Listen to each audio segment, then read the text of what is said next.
Japan was lit. It was amazing. First of all, you did more than I did because I only went to Shibuya, and that's not the only place, but that's the only place I hung out. Then I was in Minato City or whatever it's called. Oh, Minato. So I didn't go to Minato. So I mostly was in. So I was in. I stayed in Oda City, which was near Haneda Airport. Next time though, I'm gonna stay further into the city because I didn't know. The train is really good to get around the airport to the cities. So I'll just stay in Oda City, which is like one stop from Haneda Airport. But next time I'm gonna stay further into like Shibuya, Shinjuku. Excuse me. But the first night I got there, so again, even though I don't like the group that much, there are some cool dudes in it in the Passport Bro group. Yeah. So, I mean, the only reason I haven't left is because there's a few people in it I do like, but then I also found them in other groups. So once that group goes under, I can find those same guys in those other groups that I joined. Yeah, so I found a guy there. He actually lives in Tokyo. So got there Saturday. And I was like, yo, I'm here, blah, blah, blah. He was like, yo, we going out tonight. That was the dude in that video? When you took not the white dude. No, the black guy when you did like the shot of the the shrines when I was at Meiji Jinku of the snake one. Yeah. Oh no, that's a whole nother day. I'm gonna get to that. But anyway, so Saturday I just got there, just got off the plane, just got the customs, got to my room. He's like, yo, we going out at 8. Right now it's like 5 something. So I'm like, all right. So I chill in the room for a bit. You know, took a shower, freshened up, went out. So we went to this place called Voyager. So we were hanging in Shibuya. Mm-hmm. Now where I stayed at, it took about an hour, close to an hour to get to Shibuya in Shinjuku. Shinjuku is like a few stops after Shibuya. So it takes me about an hour to get there. But anyway, it is amazing. Like everybody's out, having a good time, you know. So I meet up with them and a Japanese native that he was cool with. So, you know, the black guy's an English teacher, and the Japanese guy, he does like videos. Most of the people that go are there, teachers. yeah. But he does like modeling, all this other stuff. So it's pretty cool. So you go to this little lounge, all you can drink. I know you don't drink, but for us who go out and party and stuff like that, all you can drink. Hold up. I just want all you can fuck, but no. Just Let me break it down by the math. So it was like 1,100 yen. So that's like how much? 1,100 yen for all you can drink at this lounge. So $11. Nah, it's up. It's like $1. One of our dollars like 1,000 yen is about $10. It's $7.41. Oh, it's really cheap. Yeah, I'm about to say it's like $1 US is like 150 over there. So for basically $8, you can go to a lounge and all you can drink. And it wasn't no bullshit lounge. Like it was a pole. It was Asian girls that was twerking. It was Indian girls. It was fun. It was fun. So we left there, and then we were just hanging out. We met some other people he knew. We just grabbed them along the way. We all hanging out, got some food, you know, from the little Family Mart. The chicken skewers, amazing. Yeah, they party hard there because they work like they crazy. work a lot, so they need to. But when they party, so they need to decompress. But it was great because you can drink on the street. Like you can literally go into a Family Mart, 7-Eleven, whatever, grab your beer, liquor, whatever, and walk down the street and drink, and no one's gonna bother you. Like it's okay there. Yeah, it's fine. And it was safe. They doesn't like when seeing you can eat in public too, but that looks bad. Yeah, it looks kind of low class. Drinking fine. Yeah, no one really cares about that. Designated smoking area is cool, but eating, nah, we didn't do all that. But then we went to some other clubs, and it was amazing. Like I had a great time. So the second club we went to, the trains had stopped running. I didn't realize it was that late. Yeah, they stopped running around like 12. Midnight. No, midnight. So we were like, I'm like, oh fuck, I'm gonna get back. He's like, yo, just stay out. So I'm like, all right. So he left, and the black guy left. That's what I did, because like when the first time I went out when I was in Japan, the people at I think it was like immigration or somewhere, they were like, you need to book a hotel. I was like, I'm not booking a hotel. I'm just gonna stay out all night. And she's like, oh, okay. Yeah, like so he left, and I don't know these like the two guys are Filipino, one chick is Chinese, and they were like, yo, just come hang with us. We got you.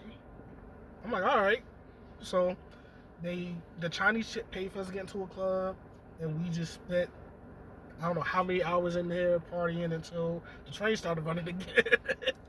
Then I went home and I passed out. I didn't pass out. No, actually, I went back to my hotel and I was trying to find food. So I walked to this this 24-hour restaurant, got some Japanese curry, strolled around my neighborhood. 7-Eleven got great food. Just if like you can just go to 7-Eleven and they got like. I just wanted to sit, but this place, you can sit down and eat. I ain't have.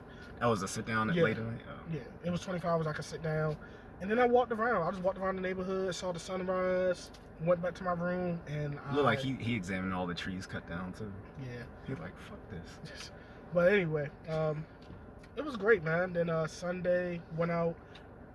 No, Sunday I think I chilled for a little bit, but I hung out in Shibuya, hung out in Shinjuku, went to Akihabara. Didn't stay there long as I got there for my tattoo. No, I went to Ikebukuro for my tattoo. So I didn't hang around there too long because it was cold and raining. I went to Yokohama, saw the Gundam. That was pretty dope. I definitely want to do that. That's where their Chinatown is in Yokohama too, which is funny. Like there's a Chinatown in Japan. There's a Chinatown in like every. I know, like, it's just Asian, funny. It's Asian and a city. Korean town. It's just funny to me. Saw that in Yokohama. It was really cold and it was raining and it's by the water. Then Akihabara walked around there before I came back. But Japan is dope, man. The women, gorgeous. Told you. Amazing. Fucking awesome. And back to your previous point about the all you can fuck, that is the thing. Bro. I told you. That's why I don't. These dudes in the Passport Bro group, they be saying, "Man, them girls don't like you like that." You can tell those niggas never travel because I got propositioned the first day I was there. So I mean, because one, you got the so-called gaijin hunters who are just like aggressively trying to find foreigners. But even the ones who aren't gaijin hunters, the girls, there's just some girls who's just cool like that. Like they'll meet you, and if they like you. And that's the thing I learned. Like so in Shibuya, it's like where all the like Shinjuku is cool, but what I found is in Shinjuku, as far as the light knife, it's a lot of like red light shit. Like a lot of I know Roppongi is a big red light district. Yeah, like it's definitely. And I didn't go to I didn't hit Roppongi. And I think there's a smaller one in Shinjuku, but Roppongi is known for being a red light district. But yeah, Shinjuku definitely. And it's not like you go in there to have sex. It's like, little girl bars, the girl will sit down and talk to you, shit like that. Food was amazing. Like the stingray I had, and so I can't pronounce the Japanese name of the area, but it's basically called Piss Alley. Only because it's a small alley, but it looks like an old school Japanese area where all the food stands, but there's a bathroom in the alley. So I'm guessing why it has that name. Yeah. But it's near Golden Guy. Stingray was excellent. It's fucking amazing. The samurai show I went to, it was different, but it was fun. It was dope. I got videos of it, I'll show you. That was fun. It was kabuki? No, it wasn't a kabuki theater. I heard that was boring. I didn't go to a kabuki theater, but this one was, I'll have to show you the videos. It used to be the old robot restaurant, and then when COVID hit, they closed it down, and they reopened and rebranded as Samurai. Is that the one that I seen like on YouTube videos where like as a robot comes out to your table and... That's a different one. Oh. Because it's two different ones. This one used to be more out there than the regular robot one where the people with disabilities control the robots. This is different. This used to be like people would dress up as like Gundams and all this wild shit. Oh. Anyway, so it's like a male version of a maid cafe. I wouldn't say it's a maid cafe, not. No, I said like a. It's not a maid cafe. It's literally like a dinner and a show. I mean like just like how they both perform and serve you. So I said like it's a male version. Of no, it's not like that. No. The robot restaurant wasn't like that, and the way it's set up now, it's not like that. But it was fun. Unfortunately, I didn't do the maid cafe because I didn't have time. And I'm still mad at those if those chicks from Otakon are watching this. I know they're not, but man, fuck y'all. And the guy in the wheelchair. And the guy in the wheelchair. We waited about 4 hours in an anime convention to go to a maid cafe, and we let these girls in front of us because they were dressed like the Powerpuff Girls.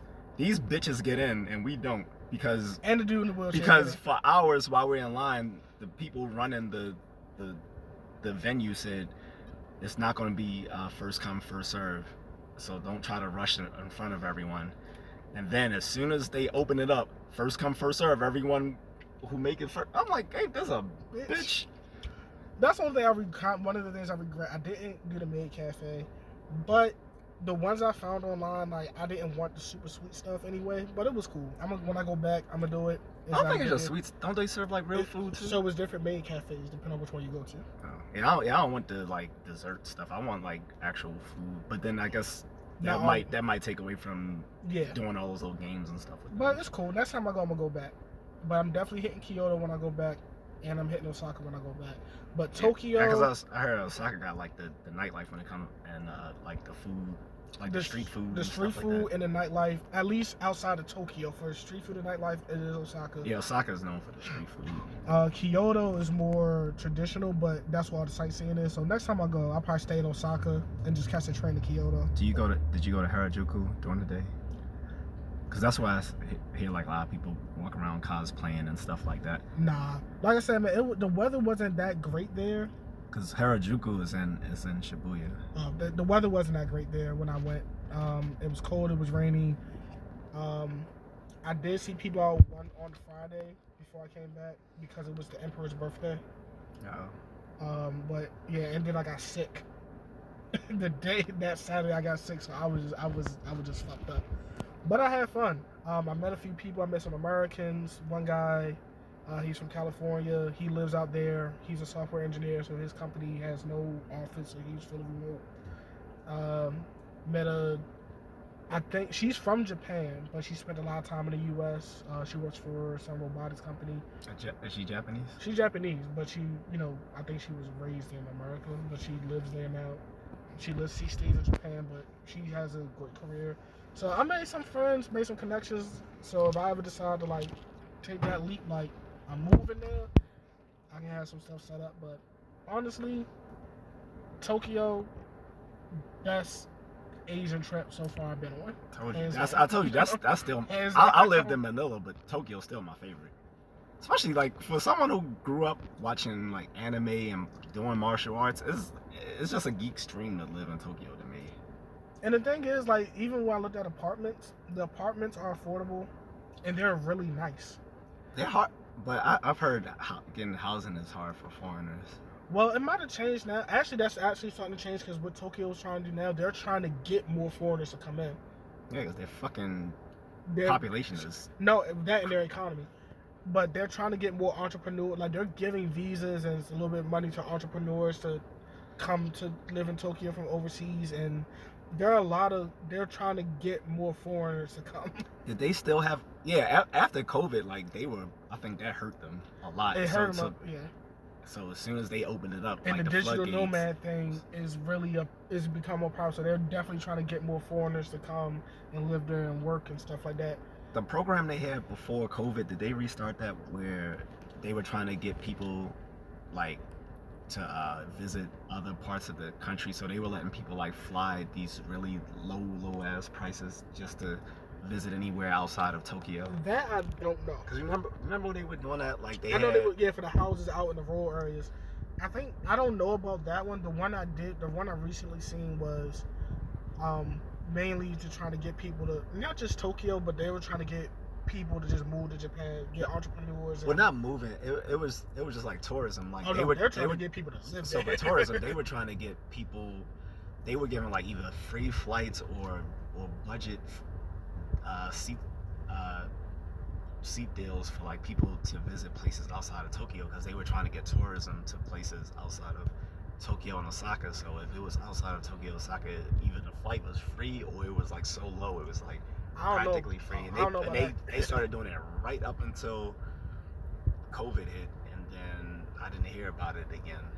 I don't think they're doing it because Kyoto is definitely getting a lot more tourism now. Well, yeah, because that's the imperial capital, but I didn't hear about that. The only one I really know about is the one where they're trying to get young, millennials and entrepreneurs to come there.